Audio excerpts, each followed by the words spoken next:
নমস্কার, আজ আপনারা শুনবেন টিম মেক ইউনিক এন্টারটেইনমেন্ট পরিচালিত আগাথা ম্যারি ক্ল্যারিসা ক্রিস্টি ওরফে আগাথা ক্রিস্টির কলমে এক গোয়েন্দা গল্প 420 ব্ল্যাকবার্ডস।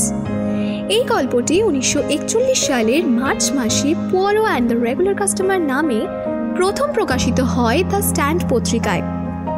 ওনার জন্ম 1890 সালের 15 সেপ্টেম্বর ও প্রয়াণ 1976 সালের 12 জানুয়ারি। তিনি ছিলেন একজন ইংরেজ গোয়েন্দা লেখিকা। তিনি মোট 66টি গোয়েন্দা উপন্যাস ও 14টি ছোট গল্প সহ মোট 80টি বই লিখেছেন। তাঁর রচিত বইগুলির মধ্যে গোয়েন্দা এরকুল পোয়ারো ও মিস মার্পেলের কাহিনী অন্যতম। এছাড়াও তিনি ম্যারি ওয়েস্ট ম্যাকার্ট ছদ্মনামে 6টি উপন্যাস রচনা করেন। শুরু হচ্ছে আজকের আমাদের বিশেষ নিবেদন 420 ব্ল্যাকবার্ডস।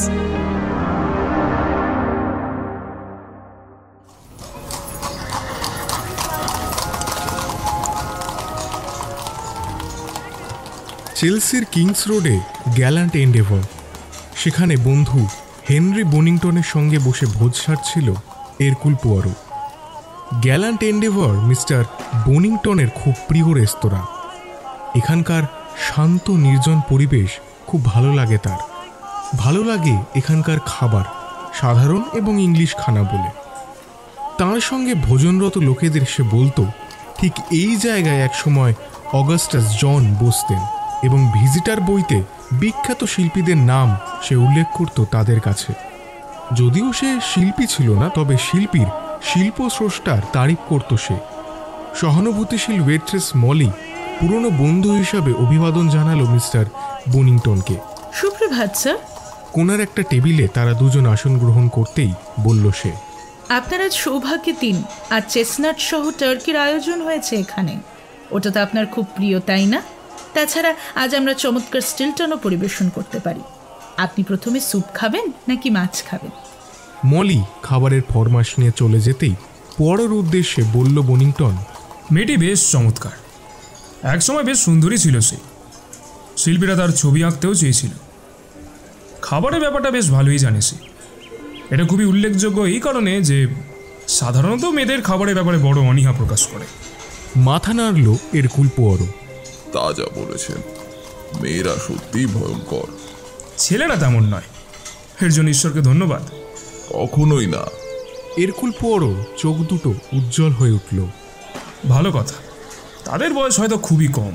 নরম সুরে বলল মিস্টার বনিংটন। তরুণ ছোকরা সব। আজকালকার তরুণরা সবাই এক। না আছে তাদের মেধা, না আছে ধৈর্য। এইসব তরুণরা কঠোর ভাষায় কিছু মতামত প্রকাশ করলেও আমার কাছে কোনো কাজের বলেই মনে হয় না। তাই তরুণদের কথাবার্তা হয়তো শুনে আপনি ভাববেন 60-এর পর কোনো লোকেরই বেঁচে থাকার অধিকার নেই। তারা যে পথে চলেছে আপনি অবাক হবেন, তারা তাদের বয়োজ্যেষ্ঠদের সঙ্গে কোনো সম্পর্কই বুঝিয়ে রাখতে চায়। সায় দিয়ে পোয়ারো বলল, হ্যাঁ ঠিকই, আজকাল তারা ওই রকমই ব্যবহার করে থাকে। আপনাকে বলতেই হচ্ছে আপনার মনটা চমৎকার পোয়ারো। এখনকার পুলিশের সব কাজকর্মের মধ্যেই আপনার আদর্শের স্পর্শ অনুভব করা যায়। হাসলো এরকুল পোয়ারো। তাহলে 60 বছরের ওপরের কোনো লোকের দুর্ঘটনাজনিত মৃত্যুর কেস আমার কাছে বেশ আকর্ষণীয় বলেই মনে হবে। আমি আপনাকে আশ্বাস দিতে পারি, আমার মনেও তা কৌতূহল জাগাতে পারে। আপনার এই ধরনের কথা শুনে অসুবিধাটা কি জানেন? আপনার কাছে কোনো অপরাধের কেস আসার জন্য অপেক্ষা না করে দেখা যায় তার বদলে আপনি অপরাধের সন্ধান করতে শুরু করেছেন। আমি আপনার কাছে ক্ষমা চাইছি। ওই যে কিছুক্ষণ আগে বললেন বাজারের চালু, হ্যাঁ এই আলোচনাই করছিলাম আর কি। আচ্ছা ছাড়ুন ওসব কথা। আচ্ছা বন্ধু, এখন আপনি নিজের সম্পর্কে কিছু বলুন। পৃথিবী আপনার কাছে কেমন বলে মনে হচ্ছে? এখনকার পৃথিবীর অবস্থা এই রকমই, অত্যন্ত গোলমেলে। আর কি চমৎকার ভাষার প্রয়োগ! ভালো ভালো কথা দিয়ে, চমৎকার ভাষা দিয়ে গোলমাল চাপা দেওয়া যায়। যেমন পচা মাছের গন্ধ চাপা দেওয়া হয় সুন্দর সুবাসের সস দিয়ে। আমাকে কাঁটা ছাড়ানো মাছ দিন, তার উপর গোলমেলে সস ছড়ানোর কোনো প্রয়োজন নেই। এই সময় সেখানে মলি এসে দাঁড়াতেই মিস্টার বনিংটন তার উদ্দেশ্যে বলে উঠল, মাই ডিয়ার, আমার কি পছন্দ তা তো তুমি জানো। স্যার, আপনি তো এখানে প্রায়ই আসেন না? আপনার কি পছন্দ আমাকেই জানতেই তো হবে, বলুন। মানুষ কি সব সময় একই জিনিস পছন্দ করে থাকে? তারা কি কখনোই পরিবর্তন চায় না? এবার এরকুল পোয়ারো মুখ খুলল। না, ভদ্রলোকেদের সবসময় একটাই জিনিস পছন্দ। আমি আপনাকে কি বলেছিলাম? দাবি করল বনিংটন। খাবারের ব্যাপারে মূলত ভদ্র মহিলাদের মধ্যে কোনো স্থিরতা নেই। এই বলে রেস্তোরাঁ চারপাশে একবার চোখ বুলিয়ে নেয় সে। জগৎটা একটা মজার জায়গা। ওই দেখুন, এক কোণা দাড়ি গোফওয়ালা ওই লোকটিকে, কেমন অদ্ভুত দেখতে, তাই না? মলির কাছ থেকে খোঁজ নিন, ও আপনাকে বলবে প্রতি মঙ্গলবার আর বৃহস্পতিবার সে এখানে এসে থাকে। লোকটা এখানে এসেছে প্রায় 10 বছর। সে কতকটা ল্যান্ডমার্কের মতো। তবু এখানে কেউ জানে না কি নাম লোকটার, কিংবা কোথায় থাকে সে, অথবা তার এখানকার গতিবিধি বা কী। আপনি যখন এ ব্যাপারে চিন্তা করবেন তখন বুঝতে পারবেন ব্যাপারটা কীরকম অদ্ভুত। মলি খাবারের প্লেট নিয়ে এসে হাজির হলে সে বলে, দেখেছি এখন ওই বৃদ্ধ লোকটা ওখানে এসেই বসে। তা ঠিক স্যার, মঙ্গলবার আর বৃহস্পতিবার হলো ওর দিন। তবে গত সোমবার হঠাৎ উনি এখানে এসে হাজির হন। এতে আমি দারুণ ঘাবড়ে যাই। প্রথমে আমার মনে হয় আমি বোধহয় বারের হিসেব ভুলে গেছি, আর আমার অজ্ঞাতেই মঙ্গলবার এসে যে হাজির। কিন্তু পরদিন রাতেও সে আবার আসে। এর থেকেই বলা যায় যে সোমবার এখানে আসাটা ওর বাড়তি। রোজগারের অভ্যাস থেকে বিচ্যুত। ভারী মজার ব্যাপার তো। বিড়বিড় করে বলল পোয়ারো। আমি এতটা অবাক হচ্ছি, এর কারণ কি থাকতে পারে? আমায় যদি জিজ্ঞাসা করেন তো বলি স্যার। মলি নিজের থেকে বলল, আমার মনে হয় উনি খুব চিন্তিত, কিংবা উনি খুব ঘাবড়ে গিয়েছিলেন। এ কথা তোমার কেন মনে হয়েছিল? তার হাবভাব দেখে? না স্যার, ঠিক ওর হাবভাব দেখে নয়। অন্য দিনের মতো সেদিনও তাকে খুব শান্তই দেখাচ্ছিল। তিনি যখন এখানে আসেন কিংবা চলে যান, সুপ্রভাত বলা ছাড়া বাড়তি কথা তিনি কখনো বলেন না। আর সেদিনকার ফরমাস কি ছিল জানেন? তার ফরমাস? আমার বলতে ভয় হচ্ছে ভদ্র মহোদয়গণ, শুনলে আপনারা হাসবেন, বলে উঠল মলি। কিন্তু ভদ্রলোক যখন এখানে দীর্ঘ 10 বছর ধরে আসছেন, তখন তার পছন্দ অপছন্দের কথা আপনাদের জানা উচিত। তিনি কখনো খাড় কিংবা ভেড়ার চর্বির পুডিং কিংবা জামফল সহ্য করতে পারেন না। আর আমি জানতাম না গাঢ় স্যুপ খান তিনি। কিন্তু সেই সোমবার রাত্রে তিনি ফরমাস দেন টমেটোর গাঢ় soup, beef steak, kidney pudding আর জামফলের চাটনি। দেখে মনে হলো তিনি কি ফরমাস দিয়েছেন তা তিনি নিজেই লক্ষ্য করেননি। তুমি হয়তো আশ্চর্য হবে মলি, তোমার এই খবরে আমি এক অভূতপূর্ব কৌতূহল অনুভব করেছি। খুশি মনে সেখান থেকে প্রস্থান করলো মলি। এখন আপনি বলুন দেখি মসিয়ে পোয়ারো, এ ব্যাপারে আপনার বিশ্লেষণ শোনা যাক। অবশ্যই আপনি আপনার নিজের মতো করে বলবেন। আমি বরং আপনারটাই প্রথমে শুনতে চাই। ওহো, আপনি আমাকে আপনার বন্ধু ওয়াটসন বানাতে চান? তাহলে শুনুন। সেই বয়স্ক ভদ্রলোক হয়তো একজন চিকিৎসকের কাছে যায়। চিকিৎসক তার আহারে পরিবর্তন আনে। আক্ষরিক অর্থে তিনি তা লক্ষ্য করেননি। আর সেই পরিবর্তন বুঝি আসে tomato soup, steak, kidney pudding আর ওই জাম ফলের সসে। হ্যাঁ, কোনো চিকিৎসক সেটা করতে পারে বলে তো আমার ধারণা নেই। আপনি বিশ্বাস করেন না? চিকিৎসকরা আপনাকে নিয়ে যা খুশি করতে পারে। আপনার কাছে কি সেটাই একমাত্র সমাধান যা আপনি অনুমান করতে পেরেছেন? অতঃপর হেনরি বনিংটন বলেন, ঠিক আছে, তাহলে ঘটনার গুরুত্ব দেওয়া যাক এবার। আমার মনে হয় এর একটাই সম্ভাব্য ব্যাখ্যা হলো, আমাদের এই অচেনা বন্ধুটি তীব্র মানসিক ভাবাবেগে ভুগছিল। তার মনটা তখন এতই বিক্ষিপ্ত ছিল যে তিনি কী যে ফরমাস দিয়েছিলেন কিংবা কী যে তিনি খাচ্ছিলেন, আক্ষরিক অর্থে তিনি তা লক্ষ্য করেননি। তার মনে কী ছিল, এরপর আপনি হয়তো বলবেন আপনি সেটা জানেন। সম্ভবত আপনি বলবেন সে যে কাউকে খুন করবে সেইভাবে সে মনস্থির করেছিল। তার নিজের কথার বিশ্লেষণ নিজেই করল সে। তবে তার এই কথায় এরকুল পোয়ারো হাসতে পারল না। স্বীকার করল সে সেই সময় বৃদ্ধ ভদ্রলোক খুবই চিন্তিত ছিল। সে দাবি করল কি ঘটতে পারে তার আভাস সে দিতে পারে। তখন তার বন্ধু তাকে আশ্বাস দেয় সেরকম মতলব খুবই ফ্যান্টাস্টিক হবে।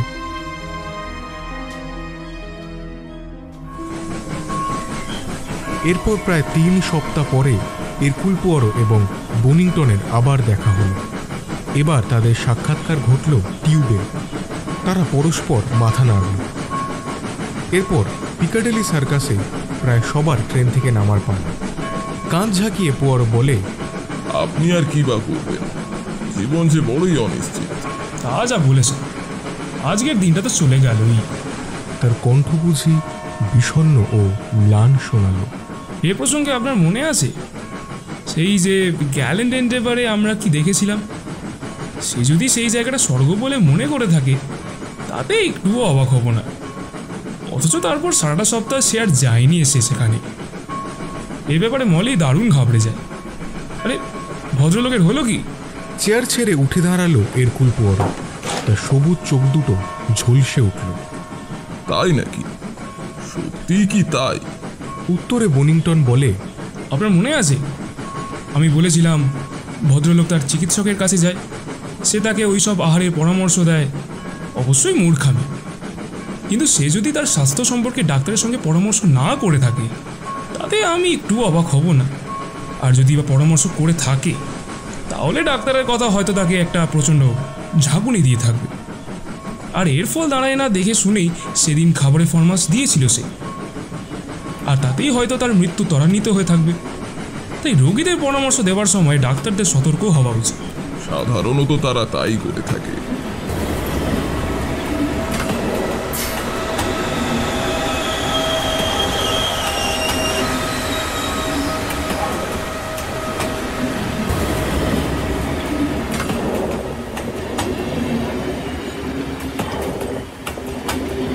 ট্রেন এসে থামলো একটা স্টেশনে। আমার স্টেশন এসে গেছে, গুড বাই। মনে হয় না সে বৃদ্ধ সম্পর্কে আমরা আর কিছু জানতে পারবো। ইভেন তার নামটাও সম্পর্কেও তো আমরা জানতে পারিনি। বিচিত্র পৃথিবী। ভুরুকুচকে চলন্ত ট্রেনের জানলা পথে তাকিয়ে থাকতে গিয়ে পোয়ারো তখন ভাবছিল, তার মতে পৃথিবী কিন্তু খুব একটা বিচিত্র নয়।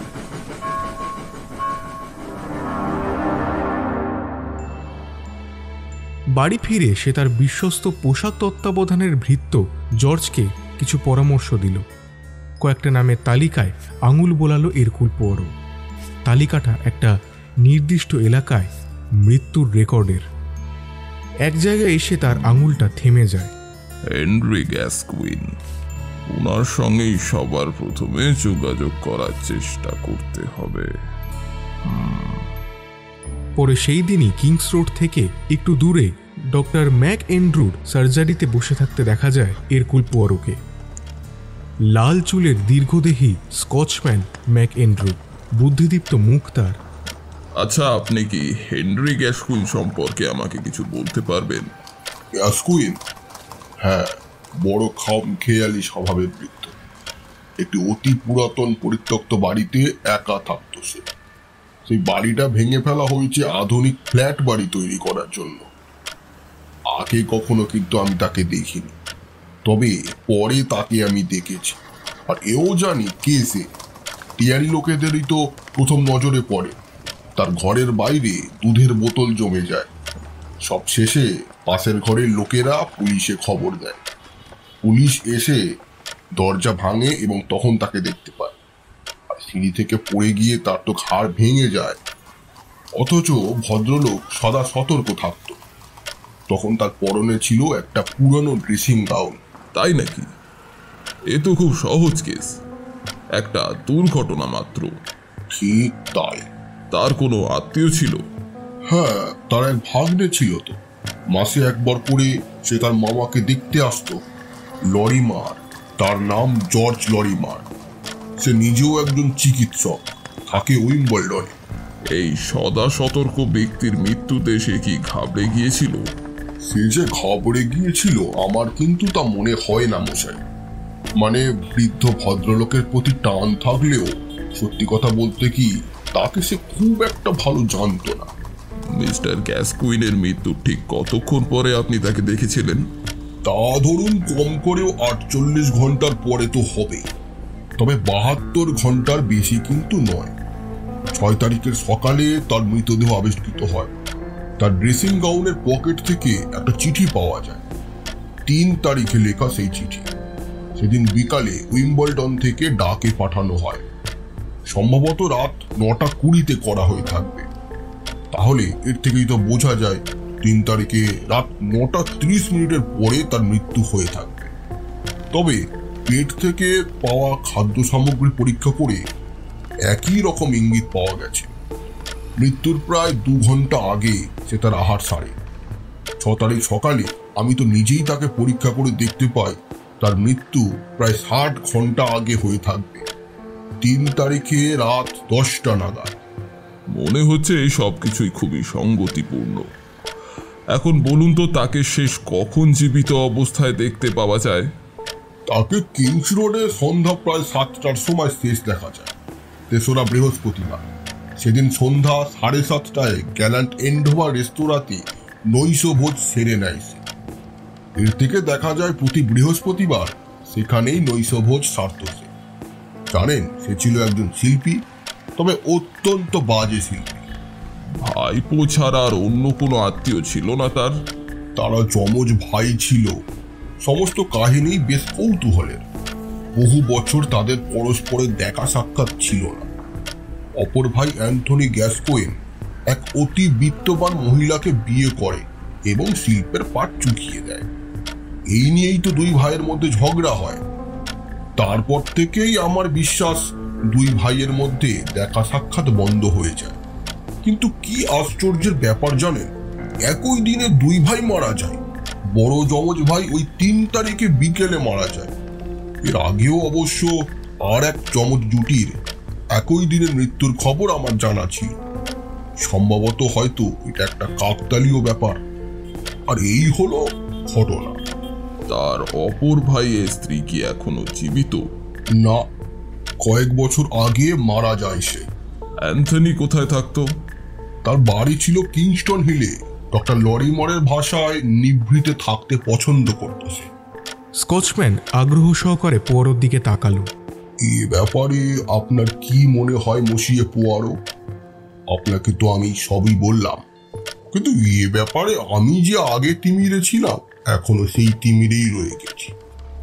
আপনি বলছেন এটা একটা দুর্ঘটনাজনিত মৃত্যু?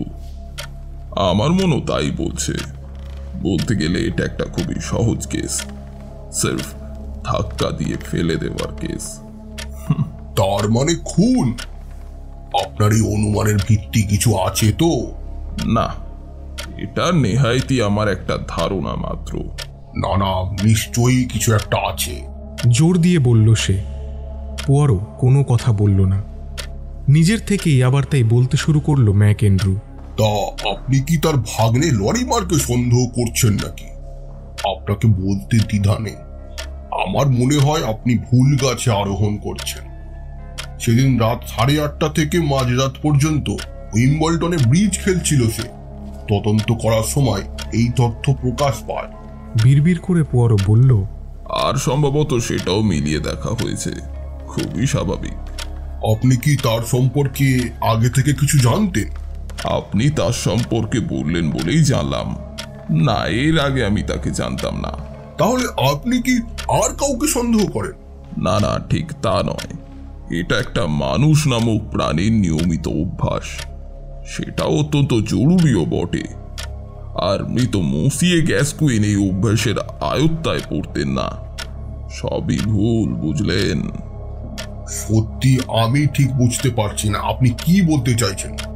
আসল অসুবিধাটা কি জানেন? এই কেসটা হলো একটা পচা মাছের ওপর অত্যাধিক পরিমাণে সস দেওয়ার মতন। মৃদু হাসলো পোয়ারো। হয়তো খুব শীঘ্রই আপনি আমাকে পাগল বলে ঠাহর করবেন, কিন্তু সত্যি আমি মানসিক রোগের কেস নিই। আসলে আমি সব ব্যাপারেই একটু যথাযথ পদ্ধতি মেনে চলতে পছন্দ করে থাকি। আর কোনো ঘটনায় যদি তার কোনো অভাব দেখা যায়, আমি তখন অত্যন্ত চিন্তিত হয়ে পড়ি। আপনাকে এতটা যে কষ্ট দিলাম তার জন্য আপনি আমাকে ক্ষমা করবেন। এই বলে উঠে দাঁড়ালো সে এবং ডাক্তারও। সত্যি কথা বলতে কি, হেনরি গ্যাসকোয়েনের মৃত্যুতে আমার বিন্দু মাত্র সন্দেহ নেই। পড়ে যাওয়ার দরুনই তার মৃত্যু ঘটে থাকে, অথচ আপনি বলছেন তাকে ঠেলে ফেলে দেওয়া হয়েছে। কেসটা তাই মনে হচ্ছে। কেউ হয়তো এই কাজটাকে ভালোভাবেই সম্পন্ন করে থাকবে। আচ্ছা, হেনরি গ্যাসকুইনের কি নকল দাঁত ছিল?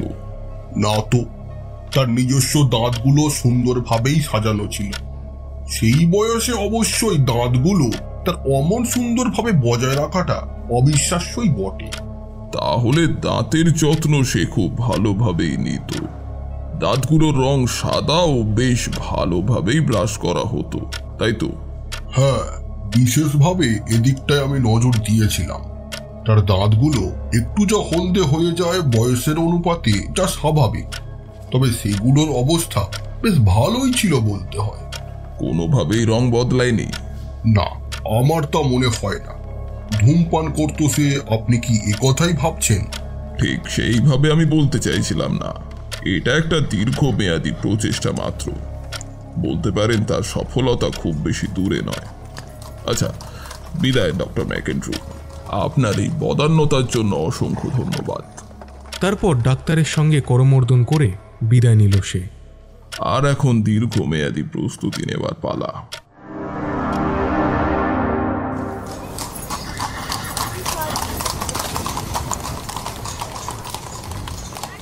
Gallant Endeavour. বনিংটনের সঙ্গে যে টেবিলে সেদিন সে বসেছিল সেটার সামনেই বসেছিল পোয়ারো। আজ আর মলি তাকে খাবার পরিবেশন করেনি। মলি এখন ছুটিতে। অন্য একটি মেয়ে তার খাবারের ফরমাশ নিয়ে যায়। তখন সন্ধে 7টা হবে। বৃদ্ধ গ্যাসকুইন সম্পর্কে মেয়েটির সঙ্গে আলোচনা করতে তার কোনো অসুবিধেই হলো না। মেয়েটি বলল, হ্যাঁ, বহু বছর ধরেই তিনি এখানে ছিলেন, কিন্তু আমরা কোনো মেয়েই তার নাম জানতাম না। কাগজে তার নাম আর ছবি দেখে মলিকে আমি বলি, ইনি আমাদের সেই বৃদ্ধ পিতা না? আমরা তাকে এই নামেই জানতাম। মৃত্যুর দিন সন্ধ্যায় তিনি এখানেই ভোজন সেরেছিলেন, তাই না? ঠিক তাই। বৃহস্পতিবার 3 তারিখ। প্রতি মঙ্গলবার ও বৃহস্পতিবার এখানে নির্দিষ্ট সময়ে তিনি আসতেন। সেই দিন নৈশভোজে তিনি ঠিক কি খেয়েছিলেন মনে হয় তুমি ঠিক মনে করতে পারবে না। দাঁড়ান, একটু খেয়াল করে দেখি। হ্যাঁ, এবার মনে পড়েছে। কড়া মশলা দেওয়া স্যুপ, বিফস্টিক, পুডিং আর কিমা। সেটা কি মাটনের ছিল? না, আর পুডিং নয়, তার বদলে ব্ল্যাকবেরি, অ্যাপেল পাই ও চিজ। তারপর বাড়ি ফিরে যান তিনি এবং সিঁড়ি থেকে পড়ে যান। ঝোলা ড্রেসিং গাউন পরার জন্যই হয়তো সেটা তার পায়ে পায়ে জড়িয়ে যায়, আর সেটাই তার সিঁড়ি থেকে পতনের কারণ হতে পারে। তার পোশাকের ধরনই ছিল একেবারে বিদঘুটে, ওই বলতে পারেন মান্ধাত্তা আমলের। আমরা এখানে মজার মজার সব খরিদ্দের পেয়েই থাকি। মেয়েটি চলে যাওয়ার পর পোয়ারোর চোখে একটা সবুজ সংকেত পরিলক্ষিত হতে দেখা যায়। নিজের মনে মনে সে বলল, এ যেন বড়ই অদ্ভুত ব্যাপার। কি করে সব থেকে বুদ্ধিমান লোকেরাও বিস্তারিত তথ্য ভুলে যেতে পারে। বলিংটন নিশ্চয়ই এ ব্যাপারে সম্পূর্ণ আগ্রহী হবে, কিন্তু এখনো তার সঙ্গে এই ব্যাপারে আলোচনা করার সময় আসেনি। পরের দিন কিছু প্রভাবশালী লোকের সুপারিশ নিয়ে ডিস্ট্রিক্ট করোনারের সঙ্গে দেখা করতে কোনো অসুবিধাই হলো না এরকুল পোয়ারোর। লোকটা সম্পর্কে পোয়ারো তার পর্যবেক্ষণে রিপোর্ট করতে গিয়ে বলে, মৃত গ্যাসকুইন ছিলেন একজন অদ্ভুত প্রকৃতির লোক, নিঃসন্দেহেই খামখেয়ালি, কিন্তু তার মৃত্যুটা যেন তার মতনই অদ্ভুত এবং অস্বাভাবিক। কৌতূহলের খোরাক জায়গায় যেন। তার বলার সঙ্গে সঙ্গে তেমনি কৌতূহলী চোখে তার দিকে তাকালেন করোনার। এরকুল পোয়ারো আরও সাবধানে শব্দচয়ন করে আবার বলল, তার মৃত্যুর সঙ্গে এমনই এক পরিস্থিতি জড়ানো আছে যে এ ব্যাপারে আমি তদন্তের প্রয়োজন আছে বলে মনে করি। বেশ, তো আমি কি সাহায্য করতে পারি বলুন? আপনার প্রদেশে কোনো কেসের নথিপত্র আদালতে পেশ করার আগেই নষ্ট করে ফেলা হয়। মৃত হেনরি গ্যাসকুইনের পকেট থেকে একটা চিঠি পাওয়া যায়, তার ভাইপো ডক্টর জর্জ লরিমারের লেখা চিঠি, তাই না? ঠিক বলেছেন। তদন্তের সময় ওগুলো প্রকাশ করা হয়ে থাকে। মৃত্যুর সময় নির্ধারণে ওগুলো বিশেষভাবে সাহায্য করে। ডাক্তারি পরীক্ষাতেও তার মিল খুঁজে পাওয়া যায়। তা ঠিক। সেই চিঠিটা কি এখনো পাওয়া যেতে পারে? অধীর আগ্রহে তার উত্তরের জন্য অপেক্ষা করল পোয়ারো। চিঠিটা পাওয়া যাবে শুনতেই স্বস্তির নিঃশ্বাস ফেলল সে। তারপর শেষ পর্যন্ত চিঠিটা হাতে পেতেই তাড়াতাড়ি সেটার ওপর চোখ বুলোতে গিয়ে সে দেখে স্টাইলোগ্রাফিক কলম দিয়ে লেখা দুর্বোধ্য হস্তাক্ষর। সেই চিঠির বিষয়বস্তু হলো এই রকম। প্রিয় হেনরি মামা, অ্যান্থনি মামার ব্যাপারে আমি অকৃতকার্য হওয়ার জন্য দুঃখিত। তার কাছে আপনার আগমনের ব্যাপারে কথা বলতে কোনো রকম উৎসাহ দেখালেন না তিনি। অতীতের সব ভুল বোঝাবুঝি ভুলে যাওয়ার জন্য আপনাকে অনুরোধের কোনো সাড়া তিনি দেননি। অবশ্য তিনি খুবই অসুস্থ। আমার ধারণা তার মৃত্যু ঘনিয়ে আসছে। আপনি যে তার ভাই, খুব কষ্ট করেই তাকে স্মরণ করাতে হবে। আপনার মনোবাঞ্ছা পূরণে ব্যর্থ হওয়ার জন্য আমি দুঃখিত। তবে আমি আপনাকে আশ্বস্ত করতে পারি যে এ ব্যাপারে আমি যথাসাধ্য চেষ্টা করেছি। স্নেহধন্য ভাগ্নে, জর্জ লরিমার। চিঠিটার তারিখ 3রা নভেম্বর। চকিতে একবার চিঠির খামের ওপর ডাকঘরের ছাপটা দেখে নিল পোয়ারো। বেলা 4:30, 3রা নভেম্বর। আপন মনে বিড়বিড় করল সে। চমৎকার ভাবে সাজানো চিঠি, তাই না? নভেম্বর। এরপর তার লক্ষ্য হল কিস্টন হিল। মৃত অ্যান্থনি গ্যাসকোইনের কুক হাউসকিপার অ্যামেলিয়া হিলের সঙ্গে দেখা করতে তার কোনো অসুবিধেই হল না। প্রথমে মিসেস হিলকে একটু কাঠখোট্টা এবং সন্দেহজনক বলে মনে হয়েছিল, কিন্তু তার মতো আগন্তুকের আকর্ষণীয় কথাবার্তায় অবশেষে তাকে নরম হতে হল। বরফ গলতে শুরু করল। মিসেস অ্যামেলিয়া হিল সহজ হতে শুরু করল। অতঃপর গত 14 বছর ধরে অ্যান্থনির বাড়ির কাজকর্ম দেখাশোনার কাজ করে এসেছে সে একা। খুব একটা সহজ কাজ নয়। তাকে যে ঝামেলা পোহাতে হতো, অন্য কোনো মেয়ে হলে অনেক আগেই সেই কাজে ইস্তফা দিয়ে চলে আসত। ভদ্রলোক তাঁর টাকার ব্যাপারে অত্যন্ত সজাগ ছিলেন। অ্যামেলিয়া বলে চলে, তার নিজস্ব অর্থ তেমন না থাকলেও তার ধনী স্ত্রী তার জন্য প্রচুর অর্থ রেখে যান।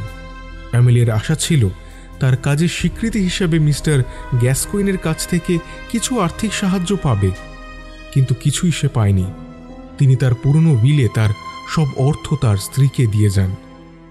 আর যদি তার স্ত্রী তার মৃত্যুর আগে মারা যান, তাহলে সব কিছু অর্থ সম্পত্তি পাবে তার ভাই হেনরি।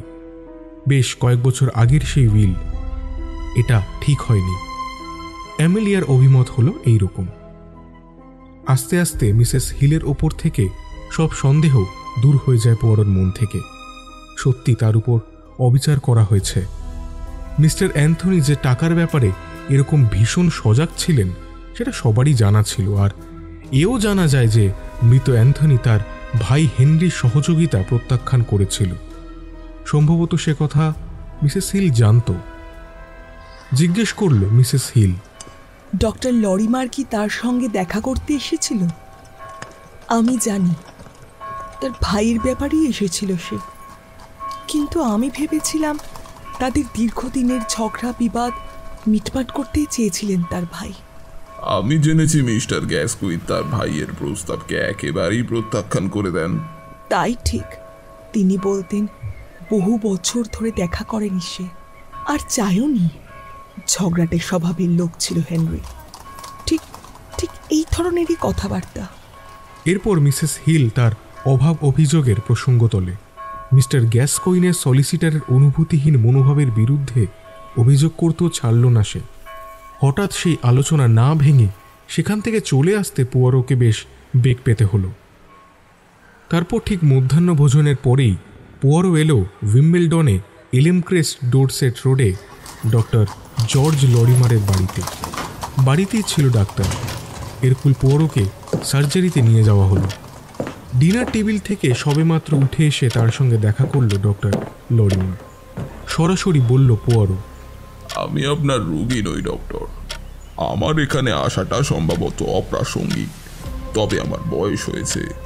আমি সরাসরি মোকাবিলায় বিশ্বাসী। উকিলদের মতন তাদের ওই দীর্ঘমেয়াদী পদ্ধতিতে আমার কোনো বিশ্বাস নেই। কথা বলার ফাঁকে ডক্টর লরিমারকে অবলোকন করতে ভোলে না পোয়ারো। পরিষ্কারভাবে দাড়ি গোঁফ কামানো, মাঝারি উচ্চতার লোক সে। তার চুল বাদামি রঙের, কিন্তু চোখের পাতাগুলো প্রায় সাদা। এর ফলে তার চোখ দুটো কেমন যেন গোল দেখায়। চটপট স্বভাবের লোক সে, তবে রসকসহীন। ভ্রু তুলে জিজ্ঞাসা করল সে, উকিল, আমি ওদের ঘৃণা করি। আপনি আমার মনে কৌতূহল জাগিয়ে তুলেছেন স্যার। বসতে অনুরোধ করছি। একটা চেয়ারে আসন গ্রহণ করে পোয়ারো পকেট থেকে তার পেশাগত একটা কার্ড বের করে ডাক্তারের হাতে তুলে দেয়। জর্জ লরিমার পিটপিট করে তাকায়। বিশ্বস্ততার সঙ্গে সামনের দিকে ঝুঁকে পড়ে পোয়ারো বলল, আমার আবার মক্কেলদের মধ্যে অনেকেই ভদ্র মহিলা আছেন, তারা পুলিশকে বিশ্বাস করেন না, তারা প্রাইভেট ইনভেস্টিগেটরকেই পছন্দ করে থাকেন। তারা তাদের অসুবিধাটা জনসাপেক্ষে তুলে ধরতে চান না। কয়েকদিন আগেই এক বয়স্ক ভদ্র মহিলা আমার কাছে আসেন। বহু বছর আগে তার স্বামীর সঙ্গে তার কোনো কারণে ঝগড়া হয়ে থাকবে, তার জন্যই তিনি অখুশি। তার স্বামী হলেন আপনার মামা, মৃত মিস্টার গ্যাসকুইন। শুনে জর্জ লরিমারের মুখ লাল হয়ে উঠল। আমার মামা? বাজে কথা, তার স্ত্রী তো অনেক বছর আগেই মারা গেছেন। আপনার মামা মিস্টার অ্যান্থনি গ্যাসকুইনের স্ত্রীর কথা বলছি না ডক্টর, আমি আপনার আর এক মামা মিস্টার হেনরি গ্যাসকুইনের স্ত্রীর কথা বলছি। হেনরি মামা? কিন্তু তিনি তো বিবাহিত ছিলেন না। ও হ্যাঁ, তিনি বিবাহিত ছিলেন বই কি, এতে কোনো সন্দেহই নেই।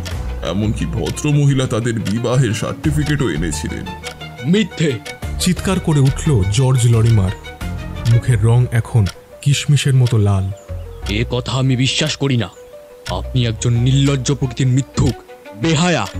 আর এটাও কি খুব খারাপ নয় কি, শুধু শুধু কাউকে খুন করাটা? খুন? কথাটা বলতে গিয়ে লরিমারের গলা কেঁপে ওঠে, তার চোখে ভয়ের আতঙ্ক। ভালো কথা, আমি দেখলাম আপনি আবারও ব্ল্যাকবেরি সস খেলেন। এইসব কিন্তু এত ভালো নয়। হ্যাঁ, আমি জানি যে ব্ল্যাকবেরি সসে প্রচুর পরিমাণে ভিটামিন আছে, কিন্তু অপরদিকে এগুলো কিন্তু ভয়ঙ্কর হয়ে উঠতে পারে। এক্ষেত্রে আমার অনুমান ডক্টর লরিমার, যে এই জাম জাতীয় ফলগুলো যে মানুষের গলায় ফাঁসির দড়িও পড়াতে পারে। হ্যাঁ, আপনার গলাতেও।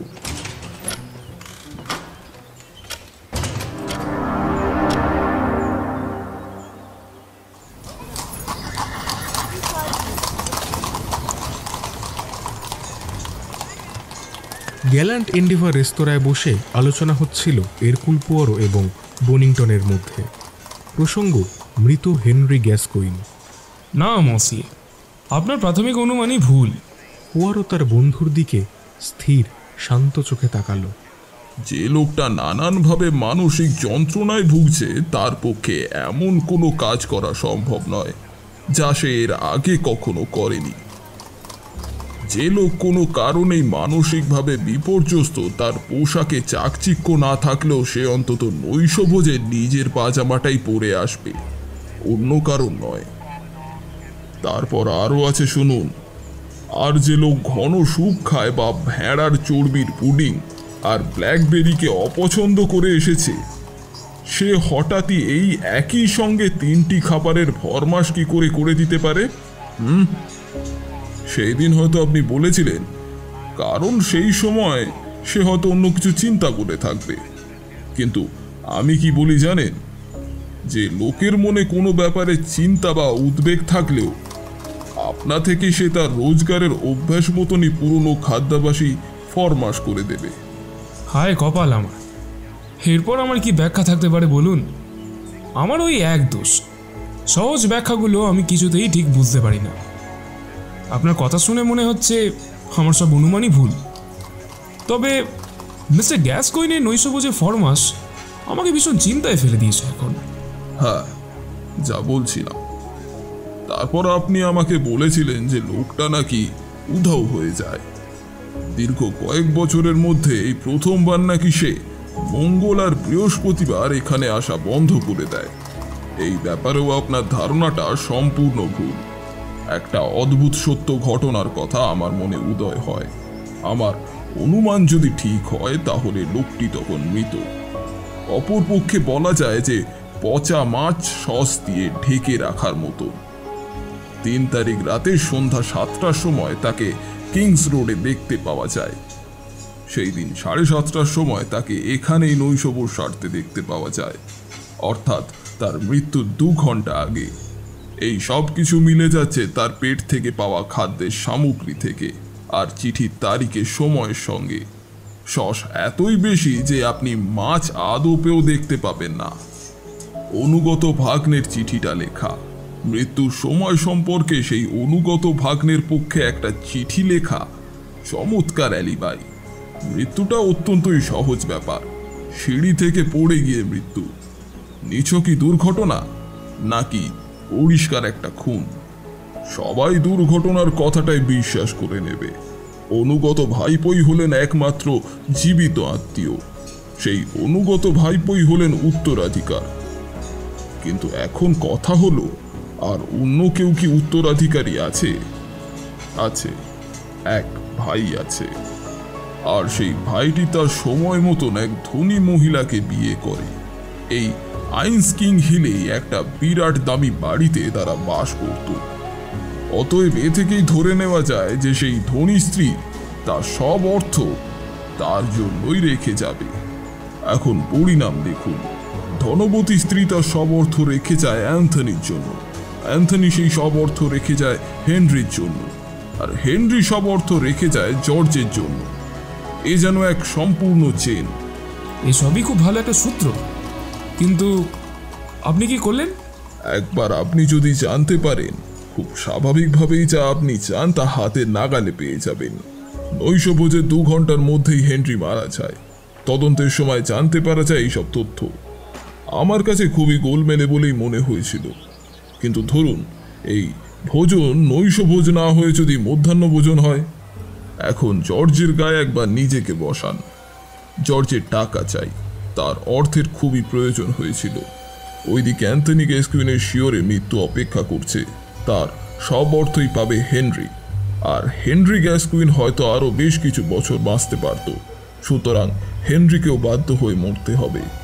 আর যত তাড়াতাড়ি হয় তাতেই মঙ্গল জর্জের পক্ষে। তবে তার মৃত্যুটা হওয়া উচিত অ্যান্থনির মৃত্যুর পর। আর জর্জের অ্যালিবাই অবশ্যই থাকা উচিত।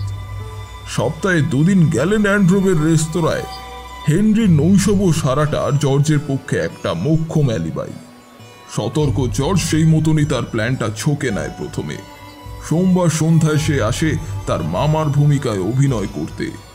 কোনো রকম ঝামেলা না বাঁধিয়েই ভালোই কাজটা সেরে নেয় সেই দিন। এখানে সবাই তখন তাকে তার মামা বলেই ধরে নেয়, আর তার প্ল্যান মাফিক তার কাজ নির্দিষ্ট সময়ে এগোতে থাকে। সে তখন অপেক্ষা করতে থাকে তার অপর মামা অ্যান্থনির নির্দিষ্ট সময়ের মৃত্যুর জন্য। আর সেই সময়টা অচিন্তেই এসে যায়। 2রা নভেম্বর বিকালে সে তার মামা হেনরিকে একটা চিঠি লেখে, কিন্তু সেই চিঠির তারিখটা দেওয়া থাকে 3রা নভেম্বর। 3রা নভেম্বর বিকালে সে তার মামা হেনরির সঙ্গে দেখা করতে টাউনে আসে, এবং সে তার পরবর্তী প্ল্যানের রূপ দিতেই এসেছিল। হেনরি তখন সিঁড়ি দিয়ে ওপরে উঠছিল, চকিতেই তাকে ধাক্কা দিয়ে ফেলে দেয় সে।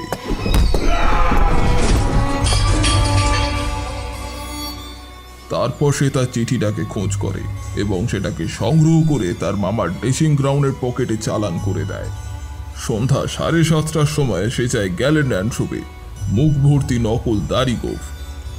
এ থেকেই বুঝে নেওয়া যায় যে নিঃসন্দেহে সন্ধ্যা 7:30টা পর্যন্ত জীবিত ছিল হেনরি গ্যাসকুইন।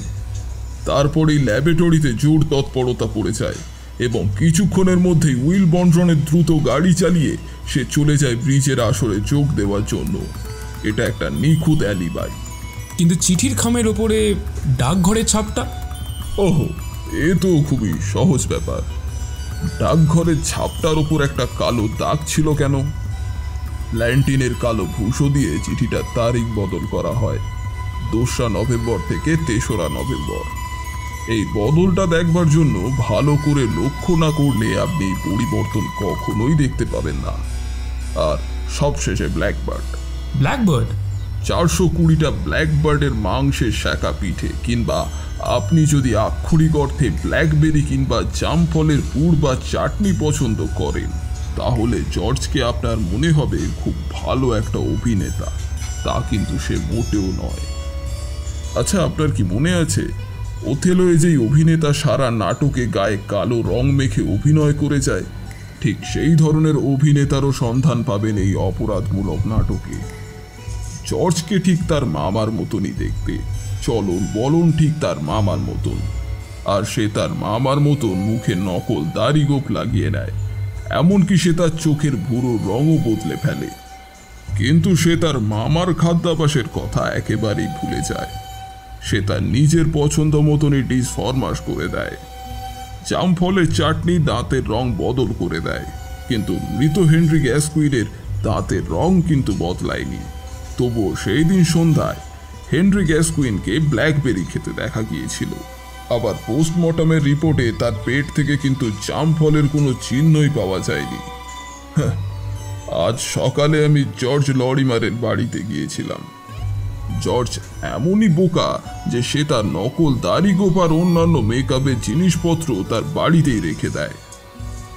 আমি একবার সন্দেহ করতে শুরু করলে প্রচুর প্রমাণ পেয়ে যাব। জর্জকে কথায় কথায় আজ বাচাল করে তুলি। ব্যাস, এখানেই শেষ। তাকে আবারও ব্ল্যাকবেরি খেতে দেখি। লোভী লোক সে, নিজের খাবারের ব্যাপারে খুবই সতর্ক। লোভে পাপ আর পাপে মৃত্যু, একটা প্রবাদ বাক্য আছে। দেখবেন তার এই লোকটাই তাকে ফাঁসি কাঠে ঠিক ঝোলাবে, অবশ্য আমি যদি কোনো ভুল না করে থাকি। ওয়েট্রেস তাদের জন্য 2 প্রস্থ ব্ল্যাকবেরি ও আপেলের চাটনি নিয়ে আসে। ওটা নিয়ে যাও, কেউ খুব বেশি সতর্ক হতে পারে না। তুমি বরং আমার জন্য ছোট করে সাবুর পুডিংই নিয়ে এসো।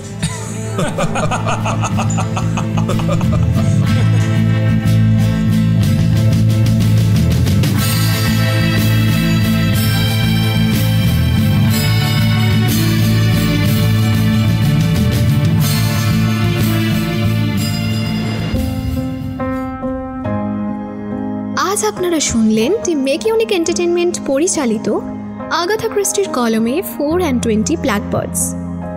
গল্পটির পরিচালনায় অর্ঘ্য চক্রবর্তী, কথকের কণ্ঠে শান, বেনিংটনের কণ্ঠে শুভদীপ, এরকুল পোয়ারোর কণ্ঠে অর্ঘ্য, ম্যাক এন্ড্রুয়ের কণ্ঠে সৌভিক, কর্নেলের কণ্ঠে নীল, লরিমার কণ্ঠে ব্রহ্মা, ওয়েট্রেস মলির কণ্ঠে সৃষ্টি, মিসেস হিলের কণ্ঠে পারমিতা দাস রায়, লেডি ওয়েটার এবং ইন্ট্রো আউট্রোতে আমি Saheli. Sound editing and poster design infinity production by Arghya Chakraborty এবং স্ক্রিপ্ট রাইটিংয়ে সৌমিলি পল। এই গল্পটা মানে আমাদের প্রেজেন্টেশনটা যদি আপনাদের ভালো লেগে থাকে তাহলে লাইক বাটনটা প্রেস করে সেই ভালো লাগাটা প্রকাশ করুন। বন্ধুদের সাথে, আত্মীয় পরিজনদের সাথে ও বাকি সকলের সাথে শেয়ার করুন আমাদের এই গল্পটাকে। এবং আরও নতুন গল্পের খোঁজ পেতে আমাদের চ্যানেলটিকে অবশ্যই সাবস্ক্রাইব করুন ও বেল আইকনটি প্রেস করে দিন।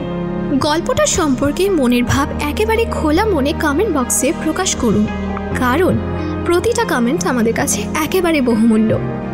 আজকের মতো বিদায়। আগামী কিছুদিনের মধ্যেই টিম মেক ইউনিক এন্টারটেনমেন্টের পক্ষ থেকে আপনাদের জন্য থাকবে আরও একটি নতুন রোমাঞ্চকর গল্প। ততক্ষণ পর্যন্ত ভালো থাকুন, সুস্থ থাকুন।